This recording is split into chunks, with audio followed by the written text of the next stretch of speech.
राधे राधे दोस्तों। आज आप सुनेंगे सुदर्शन जी की एक बहुत ही मनोरंजक और हास्य लघु कथा जिसका शीर्षक है साइकिल की सवारी। चलिए सुनते हैं। भगवान ही जानता है कि जब मैं किसी को साइकिल की सवारी करते या हारमोनियम बजाते देखता हूँ तब मुझे अपने ऊपर कैसी दया आती है। सोचता हूँ भगवान ने ये दोनों विद्याएं भी खूब बनाई है। एक से समय बचता है, दूसरी से समय कटता है। मगर तमाशा देखिए, हमारे प्रारब्ध में कलयुग की ये दोनों विद्याएं नहीं लिखी गई। न साइकिल चला सकते हैं, न बाजा ही बजा सकते हैं। पता नहीं कब से यह धारणा हमारे मन में बैठ गई कि हम सब कुछ कर सकते हैं, मगर ये दोनों काम नहीं कर सकते हैं। शायद 1932 की बात है कि बैठे बैठे ख्याल आया कि चलो साइकिल चलाना सीख ले। और इसकी शुरुआत यूँ हुई कि हमारे लड़के ने चुप चुपाते में यह विद्या सीख ली और हमारे सामने से सवार होकर निकलने लगा। अब आपसे क्या कहें कि लज्जा और घृणा के कैसे कैसे ख्याल हमारे मन में उठे। सोचा, क्या हम ही जमाने भर में फिसड्डी रह गए हैं? सारी दुनिया चलाती है, जरा जरा से लड़के चलाते हैं, मूर्ख और गंवार चलाते हैं। हम तो परमात्मा की कृपा से फिर भी पढ़े लिखे हैं, क्या हम ही नहीं चला सकेंगे? आखिर इसमें मुश्किल क्या है? कूद कर चढ़ गए और ताबड़तोड़ पाँव मारने लगे। और जब देखा कि कोई राह में खड़ा है तो टन-टन करके घंटी बजा दी। न हटा तो क्रोधपूर्ण आंखों से उसकी तरफ देखते हुए निकल गए।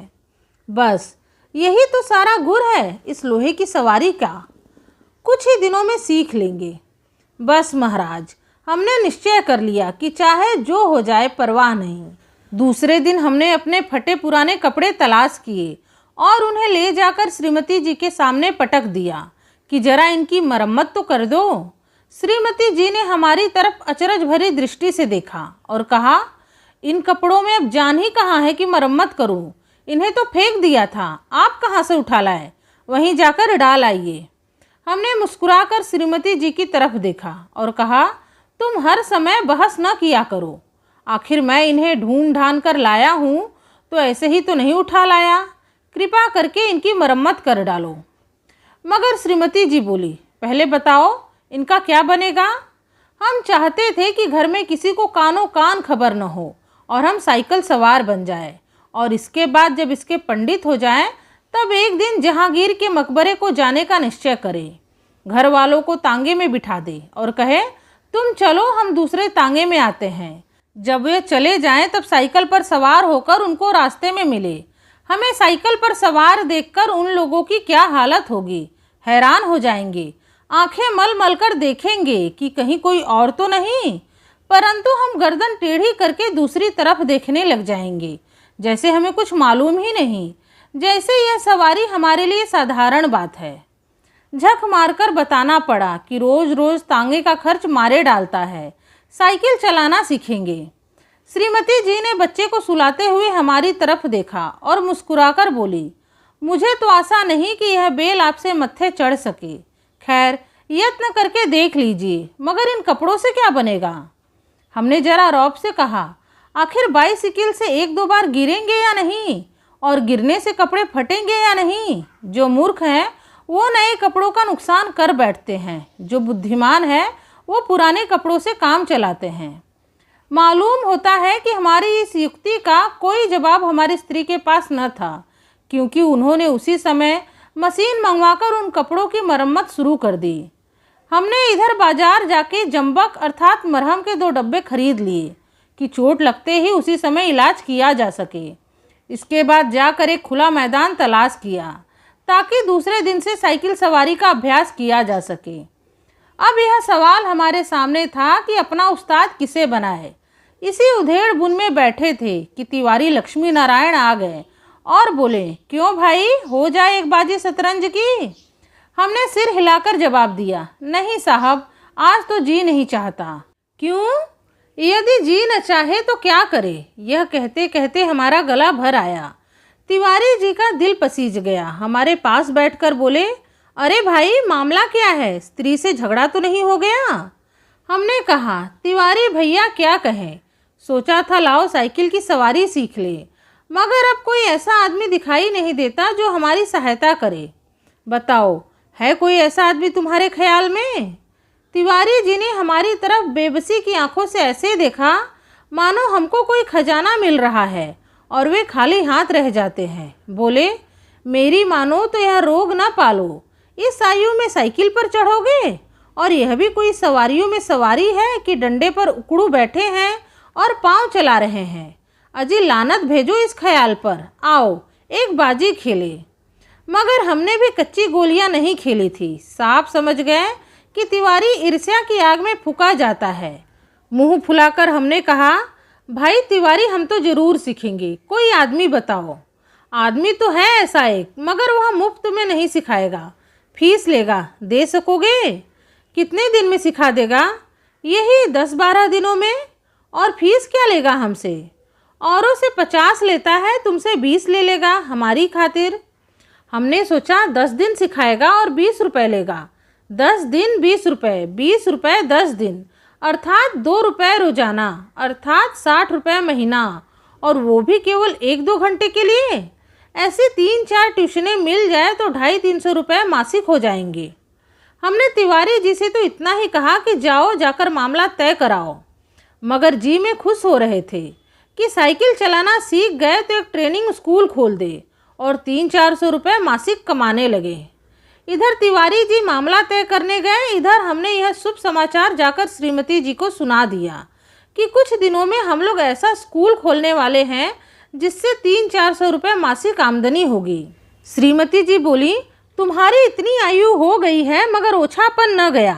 पहले आप तो सीख लो, फिर स्कूल खोलना। मैं तो समझती हूँ कि तुम ही न सीख सकोगे, दूसरों को सिखाना तो दूर की बात है। हमने बिगड़ कर कहा, यह बड़ी बुरी बात है कि हर काम में टोक देती हो। हमसे बड़े बड़े सीख रहे हैं तो क्या हम न सीख सकेंगे? पहले तो शायद सीखते या न सीखते, पर अब तुमने टोका है तो ज़रूर सीखेंगे। तुम भी क्या कहोगी? श्रीमती जी बोली, मैं तो चाहती हूँ कि तुम हवाई जहाज़ चलाओ, यह बाइसिकल क्या चीज़ है, मगर तुम्हारे स्वभाव से डर लगता है। एक बार गिरोगे तो देख लेना, वही साइकिल फेंक फाक कर चले आओगे। इतने में तिवारी जी ने बाहर से आवाज़ दी। हमने बाहर जाकर देखा तो उस्ताद साहब खड़े थे। हमने शरीफ विद्यार्थियों के समान श्रद्धा से हाथ जोड़कर प्रणाम किया और चुपचाप खड़े हो गए। तिवारी जी बोले, यह तो 20 पर मान ही नहीं रहे थे, बड़ी मुश्किल से मनाया है, पेशगी लेंगे, कहते हैं पीछे कोई नहीं देता। अरे भाई हम देंगे, दुनिया लाख बुरी है मगर फिर भी भले आदमियों से खाली नहीं है। बस यह चलाना सिखा दे, फिर देखें हम इनकी क्या क्या सेवा करते हैं। मगर उस्ताद साहब नहीं माने, बोले फीस पहले लेंगे और यदि आपने नहीं सिखाया तो फीस लौटा देंगे, और यदि नहीं लौटाया तो। इस पर तिवारी जी ने कहा, अरे साहब क्या यह तिवारी मर गया है? शहर में रहना हराम कर दूं, बाजार में निकलना बंद कर दूं, फीस लेकर भाग जाना कोई हंसी खेल है? जब हमें विश्वास हो गया कि इसमें कोई धोखा नहीं है, तब हमने फीस के रुपए लाकर उस्ताद को भेंट कर दिए और कहा, उस्ताद कल सवेरे ही आ जाना, हम तैयार रहेंगे। इस काम के लिए कपड़े भी बनवा लिए हैं, अगर गिर पड़े तो चोट पर लगाने के लिए जंबक भी खरीद लिया है। और हाँ, हमारे पड़ोस में जो मिस्त्री रहता है उससे साइकिल भी मांग ली है। आप सवेरे ही चले आएँ तो हर इनाम लेकर शुरू कर दे। तिवारी जी और उस्ताद जी ने हमें हर तरह से तसल्ली दी और चले गए। इतने में हमें याद आया कि एक बात कहना भूल गए। नंगे पांव भागे और उन्हें बाजार में जाकर पकड़ा। वे हैरान थे। हमने हाँफते हाँफते कहा, उस्ताद हम शहर के पास नहीं सीखेंगे, लॉरेंस बाग में जो मैदान है वहाँ सीखेंगे। वहाँ एक तो भूमि नरम है, चोट कम लगती है, दूसरे वहाँ कोई देखता नहीं है। अब रात को आराम की नींद कहाँ, बार बार चौंकते थे और देखते थे कि कहीं सूरज तो नहीं निकल आया। सोते थे तो साइकिल के सपने आते थे। एक बार देखा कि हम साइकिल से गिरकर जख्मी हो गए हैं। साइकिल आप से आप हवा में चल रही है और लोग हमारी तरफ आंखें फाड़ फाड़ कर देख रहे थे। अब आंखें खुली तो दिन निकल आया था। जल्दी से जाकर वो पुराने कपड़े पहन लिए, जंबक का डिब्बा साथ में ले लिया और नौकर को भेजकर मिस्त्री से साइकिल मंगवा ली। इसी समय उस्ताद साहब भी आ गए और हम भगवान का नाम लेकर लॉरेंस बाग की ओर चले। लेकिन अभी घर से ही निकले थे कि एक बिल्ली रास्ता काट गई और लड़के ने छींक दिया। क्या कहें, कि हमें कितना क्रोध आया उस नामुराद बिल्ली पर और उस शैतान लड़के पर, मगर क्या करते, दांत पीसकर रह गए। एक बार फिर भगवान का पावन नाम लिया और आगे बढ़े। पर बाजार में पहुंचकर देखते हैं कि हर आदमी हमारी तरफ देख रहा है और हंस रहा है। हम हैरान थे कि बात क्या है। सहसा हमने देखा कि हमने जल्दी और घबराहट में पाजामा और अचकन दोनों उल्टे पहन लिए हैं और लोग इसी पर हंस रहे थे। सिर मुंडाते ही ओले पड़े। हमने उस्ताद से माफ़ी मांगी और घर लौट आए, अर्थात हमारा पहला दिन मुफ्त में गुजरा। दूसरे दिन फिर निकले। रास्ते में उस्ताद साहब बोले कि मैं एक गिलास लस्सी पी लूँ, आप जरा साइकिल को थामिए। उस्ताद साहब लस्सी पीने लगे तो हमने साइकिल के पुर्जों के ऊपर नीचे परीक्षा शुरू कर दी।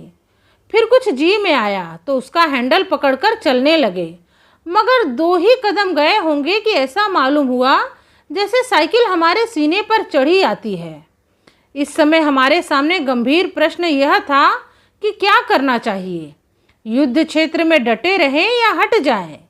सोच विचार के बाद यही निश्चय हुआ कि यह लोहे का घोड़ा है, इसके सामने हम क्या चीज़ हैं।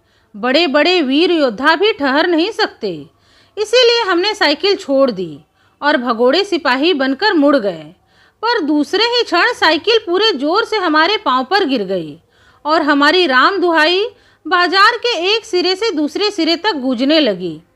उस्ताद लस्सी छोड़कर दौड़े आए और अन्य दयावान लोग भी जमा हो गए। सबने मिलकर हमारा पांव साइकिल से निकाला। भगवान के एक भक्त ने जंबक का डिब्बा भी उठाकर हमारे हाथ में दे दिया। दूसरे ने हमारी बगलों में हाथ डालकर हमें उठाया और सहानुभूति से पूछा, चोट तो नहीं आई? जरा 2-4 कदम चलिए, नहीं तो लहू जम जाएगा। इस तरह दूसरे दिन भी हम और हमारी साइकिल दोनों अपनी घर से थोड़ी दूरी पर जख्मी हो गए। हम लंगड़ाते हुए घर लौटे और साइकिल ठीक होने के लिए मिस्त्री की दुकान पर भेज दी। मगर हमारे वीर हृदय का साहस और धीरज तो देखिए। अब भी हम मैदान में डटे रहे। कई बार गिरे, कई बार शहीद हुए, घुटने तुड़वाएं, कपड़े फड़वाएं, पर क्या मजाल जो जी छूट जाए। 8-9 दिनों में साइकिल चलाना सीख गए, लेकिन अभी उस पर चढ़ना नहीं आता था। कोई परोपकारी पुरुष सहारा देकर चढ़ा देता तो फिर लिए जाते थे। हमारे आनंद की कोई सीमा न थी। सोचा मार लिया मैदान हमने। 2-4 दिन में पूरे मास्टर बन जाएंगे, इसके बाद प्रोफेसर, प्रिंसिपल, इसके बाद ट्रेनिंग कॉलेज, फिर 300-400 रुपये मासिक। तिवारी जी देखेंगे और ईर्ष्या से जलेंगे। उस दिन उस्ताद जी ने हमें साइकिल पर चढ़ा दिया और सड़क पर छोड़ दिया कि ले जाओ, अब तुम सीख गए। अब हम साइकिल चलाते थे और दिल ही दिल फूले न समाते थे। मगर हाल यह था कि कोई आदमी 100 गज के फासले पर होता तो हम गला फाड़ फाड़ कर चिल्लाना शुरू कर देते, साहब बाई तरफ हट जाइए। दूर फासले पर कोई गाड़ी दिख जाती तो हमारे प्राण सूख जाते। उस समय हमारे मन की जो दशा होती वो परमेश्वर ही जानता है। जब गाड़ी निकल जाती तब कहीं जाकर हमारी जान में जान आती। सहसा सामने से तिवारी जी आते हुए दिखे।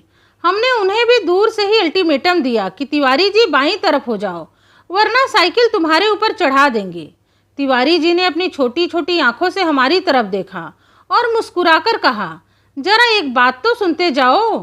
हमने एक बार हैंडल की तरफ, दूसरी बार तिवारी जी की तरफ देखकर कहा, इस समय बात सुन सकते हैं? देखते नहीं हो साइकिल पर सवार हैं? तिवारी जी बोले, तो क्या जो साइकिल चलाते हैं वो किसी की बात नहीं सुनते? बड़ी ज़रूरी बात है, जरा उतर आओ। हमने लड़खड़ाती हुई साइकिल को संभालते हुए जवाब दिया, उतर जाएंगे तो चढ़ाएगा कौन? अभी चलाना सीखा है, चढ़ना नहीं सीखा। तिवारी जी चिल्लाते ही रह गए। हम आगे निकल गए। इतने में सामने से एक तांगा आता दिखाई दिया। हमने उसे भी दूर से ही डांट दिया, बाईं तरफ भाई, अभी नए चलाने वाले हैं। तांगा बाईं तरफ हो गया। हम अपने रास्ते चले जा रहे थे। एकाएक पता नहीं घोड़ा भड़क उठा या तांगे वाले को शरारत सूझी। जो भी हो, तांगा हमारे सामने आ गया। हमारे हाथ पांव फूल गए। जरा सा हैंडल घुमा देते तो हम दूसरी तरफ निकल जाते। मगर बुरा समय आता है तो बुद्धि पहले ही भ्रष्ट हो जाती है। उस समय हमें ख्याल ही ना आया कि हैंडल घुमाया भी जा सकता है। फिर क्या था, हम और हमारी साइकिल दोनों ही तांगे के नीचे आ गए और हम बेहोश हो गए। जब हम होश में आए तो हम अपने घर में थे और हमारी देह पर कितनी ही पट्टियां बंधी थी। हमें होश में देखकर श्रीमती जी ने कहा, क्यों, अब क्या हाल है? मैं कहती न थी कि साइकिल चलाना न सीखो। उस समय तो किसी की सुनते ही न थे। हमने सोचा लाओ सारा इल्ज़ाम तिवारी जी पर लगा दे और आप साफ बच जाएं। बोले, यह सब तिवारी जी की शरारत है। श्रीमती जी ने मुस्कुराकर जवाब दिया, यह तो तुम उसको चकमा दो जो कुछ जानता न हो। उस तांगे पर मैं ही तो बच्चे को लेकर घूमने निकली थी कि चलो सैर भी कराएंगे और तुम्हें साइकिल चलाते भी देखाएंगे। हमने निरुत्तर होकर आंखें बंद कर ली। उस दिन के बाद फिर कभी हमने साइकिल को हाथ न लगाया। तो दोस्तों, ये थी सुदर्शन जी की हास्य लघु कथा। उम्मीद है आपको ये कहानी ज़रूर पसंद आई होगी। कहानी पसंद आई है तो प्लीज़ इस वीडियो को लाइक करके मेरे चैनल को सब्सक्राइब कर लीजिएगा। आपसे मिलूंगी अपने अगले वीडियो में एक नई कथा कहानी के साथ। तब तक के लिए राधे राधे, धन्यवाद।